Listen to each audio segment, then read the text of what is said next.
अंधेरी और सैली रेडियो की सीढ़ियाँ जहाँ सईदा के वजूद का एहसास जिंदा था, ऊपर रोशन दलान की दहलीज पर ख़त्म हो गई। ऊंचे ऊंचे बाजुओं वाली कुर्सी में कुछ सफ़ेद धोती पहने, मुंह में हुक्के की नैन लिए बैठा अखबार पढ़ रहा था। सुनहरी फ्रेम वाली ऐनक पर बहुत नीचे तक झुकाई थी।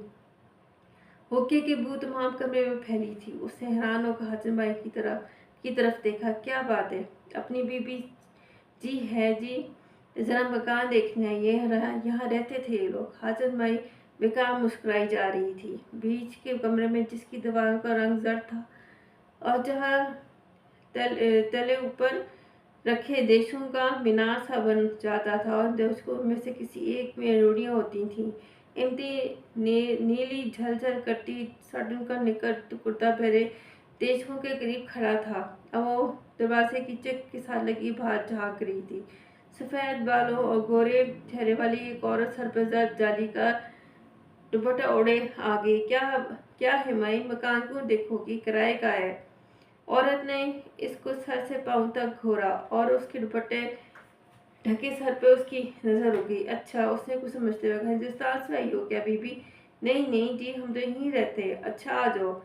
औरत के घोरे चेहरे की जड़ के नीचे छोटी छोटी के नीली रगें चमक रही थी और सामने एक सोने का था। वो माई हसन का हाथ पकड़े से लेटी सच्चे की तरफ मुड़ गई। उसने नीचे झांक कर देखा। मीर साहब की दुकान पर बच्चों की भीड़ लगी थी।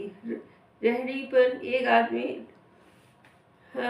3 आबाद बच्चे डाले जा रहा था। मरी हुई सूखी बाहें पाँव की तरह की जगह गोश्त के दो लोथड़े बहुत बड़े सर में घूमती एक आंख पे कागज के हवाई जहाज शां शां करते चारों सिमत से उड़ उड़ के गली की कच्ची जमीन पकड़ने लगे और सामने के मकान में झुकी कमर वाली बुढ़िया का जवान बेटा बीमार था।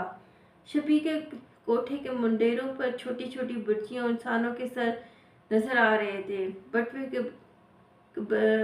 बन बटवे के बरामदे में तोता बोल रहा था। दो 2 दिन का मेला, धम धम धम। 52 दस्ते की आवाज आ रही थी।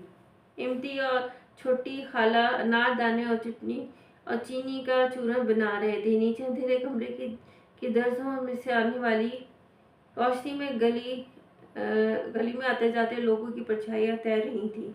कहीं बहुत अंदर सन्नाटा फैल रहा था। लावा इस जगह के वो अंधेरी सीढ़ियों में मौजूद थी जहाँ सईदा उसको अपने बड़े होने के अजीब और गरीब सबूत गिनवा रही थी और घने सियाह बत्ती का समंदर चारों तरफ ठाडे मार रहा था।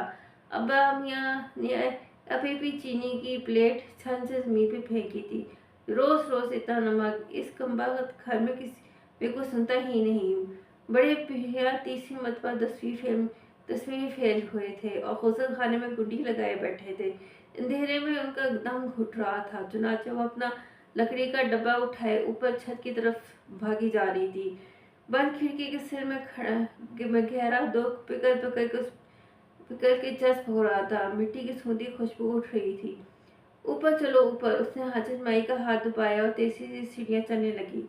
खुली छत पर दाईं तरफ बरसाती में लोहे की बड़ी बड़ी पेटियां रखी थी। एक पेटी के ऊपर बेनत का रंग उतरा पंगूड़ा पड़ा था और साइकिल के टायर और चारपाइयों के खाली चौखटे। उसने बंद खिड़की की तरफ देखा और एकदम सन्नाटे में आ गई। चीख उसके गले में घुट के रह गई। कानों तक कटे बालों और सफेद फ्रॉक की छोटी सी लड़की बंद खिड़की के साथ सर लगाए खड़ी थी। चंद लम्हों के बाद घबरा कर लड़की ने सर उठाया।